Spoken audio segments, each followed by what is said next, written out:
Hello and welcome to the Extra Time segment. These are all the stories that got cut from our regular Monday Game Pitch podcast. We're going to go through these in a lightning round style. JD, what is up, my man? Hello, everyone. Thanks for tuning in to Extra Time, where we cover the news that got cut and that we still want to talk about. And I'm going to start us off. We're going to talk a little bit about EB Games in Australia. We're going to talk a little bit about Bethesda and Fallout 76, the dumpster fire that continues to flame. And this week, it came out that the Australian the Australian Competition and Consumer Commission, which basically protects Australian consumers from bad things in the marketplace, i.e. Fallout 76, is forcing EB Games to give people refunds because the game launched nowhere near as good as promised, nowhere near as what was represented by Bethesda. And so now EB Games is having to give a lot of money back to people who bought Fallout 76, which is the most fair and appropriate measured response I can imagine. Yes, I agree completely. It could not be better. Down with Fallout 76 forever. But up with something I love. Final Fantasy Crystal Chronicles is one of my favorite GameCube games. So I played good. it with friends. The lilties are amazing. I can't believe they're not in other Final Fantasy games. Like the Ukes, it was the most Dr. Seuss of any Final Fantasy game, and it was incredible. Having to carry around the miasma chalice, you always made your little brother or your youngest cousin do, because they had 100%. they always had chalice duty, so F them. But Yeah. hey, it's a great game. So really what you need is 3 friends you actually care about and one person you want to crap on.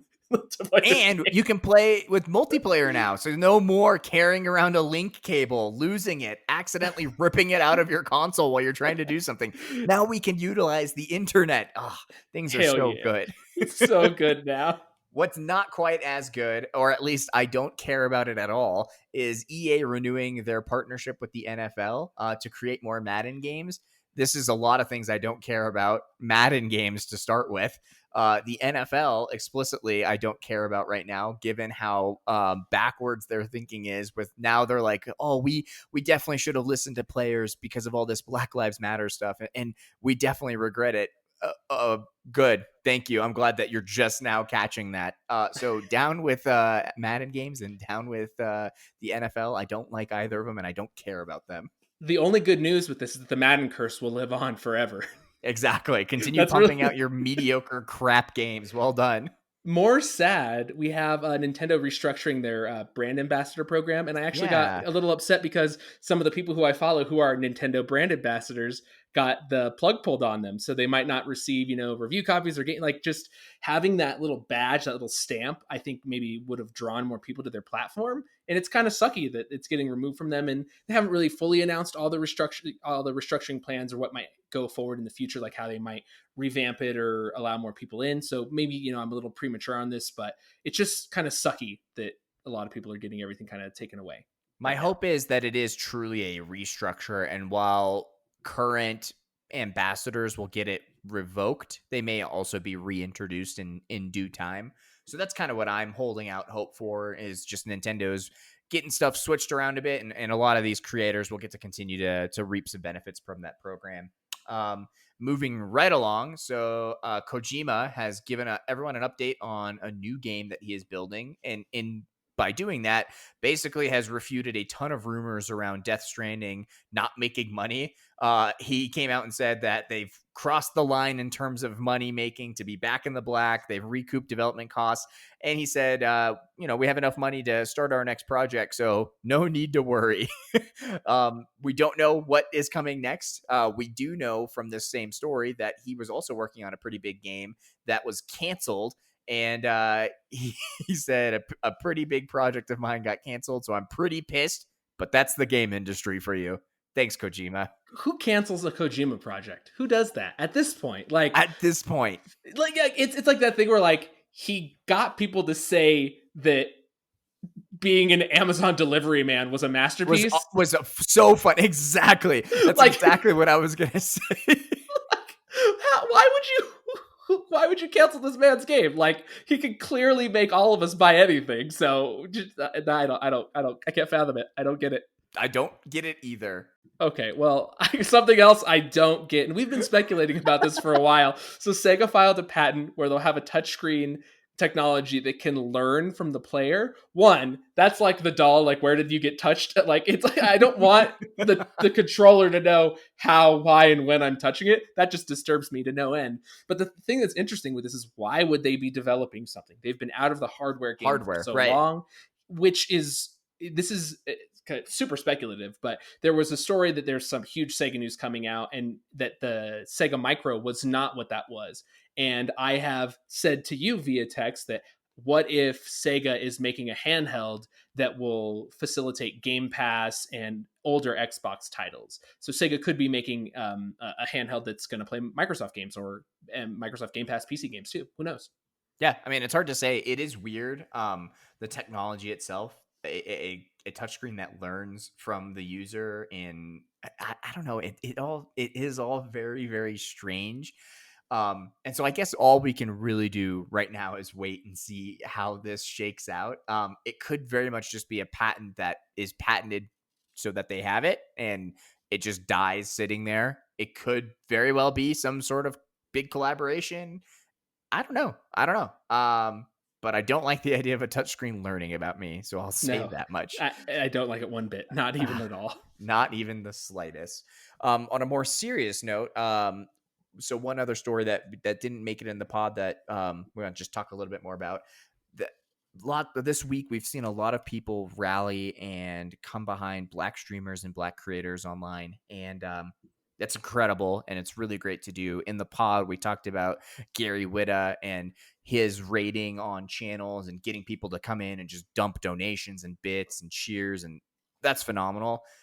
The flip side of that story, though, is it is sad that it's taken this point to make that happen. And it's just one thing to keep in mind, is there's kind of two sides to all of this. And certainly it's easy to celebrate these things happening, but we also need to keep in mind that should it really take this massive political movement to find and celebrate Black creators on Twitch and on building games, and journalists even just reading these articles? I don't think it should, certainly. And it just goes to show that while we see the very happy front facing side, we also have to consider it from the creator's point of view, which is, yes, this is great, but geez, like I really really really would rather not have all this than have it because of what's going on. Mm-hmm. And for me, like I know that me personally, I can commit to sharing more, retweeting more, because initially, like it's just like I'm just Same. liking stuff that's on my timeline, and then Same. as GamePitch, I think that we had been talking a lot about how we want to retweet more projects, more Yep. indie dev stuff, and a part of that commitment is also doing it for developers of color, marginalized developers, people with not as big of an audience, people who may not have got shared on your Kotakus, your IGNs, and places like that. So I will Yep. be doing the diligent work, and that's a commitment I'll make that I will be finding games and trying to retweet them out and doing, even like Same. we said with with our platform, what we can. And like in the past I didn't do as much, and I am Same. committed to doing more now. So that's something that the promise I want to make to the fandom, to the pitch And pals. me as well. I'm in the same boat as you. 100%. All right. One last thing to talk about, right, Eli? Pokemon, gotta catch them. You're so hype about It's this. you and me. I know it's my best. Okay, let's go. A new trailer came out yesterday, and I watched it roughly 5 minutes ago. No, that's not right. We've been recording for like 8 minutes. I watched it roughly 8 minutes and 45 seconds ago, and I am beyond hyped now for these expansion passes. I was hyped already. I already really like Pokemon Sword and Shield. I thought they were a ton of fun. I sank a lot of hours into the game. And I really do miss picking it up and playing a little bit more. And nothing will make me do that faster than these trailers. Dude, they look incredible. I am so stoked for what I just watched. I cannot wait for the Galarian forms of the legendary birds. They're I saw so good. so many Pokemon that I've been missing. Like I'm all in. I'm 100% in. Like Easy. Psychic Articuno with like the bandit mask. He's so sick. Like what like Kiwi Ostrich Zapdos it makes my heart sing. Oh. I love him so much. So we got that new Slowbro. The Slowbro with his like cannon on the arm. He turned into Mega Man.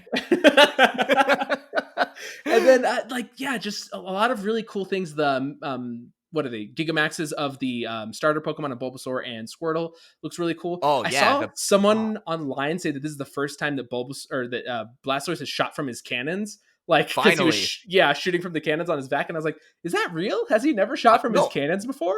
Yeah, I think it's like a common criticism of Game Freak that they have this designed Pokemon who shoots water out of cannons and like has move that's like hydro pump and all this, but like the animations have always just been like water coming out from like his torso. Like he's never actually like used the cannons. They're just like decoration. Yo, man, I need to get me some decorative cannons. I feel like I will get mad ladies like that. Just like Absolutely. walking Give it around. a shot. Yeah, like just like, oh, look at those cannons. No, it's like, hey, lady, do you like these guts? And it's like, what about these? And I bend Pull over. up decorative Just, cannons. just full Blastoise backpack with Perfect. Yep, I love it. Okay, so we're both hyped. June 17th is when the Sword The first expansion of the comes out. two. Yeah. Yep.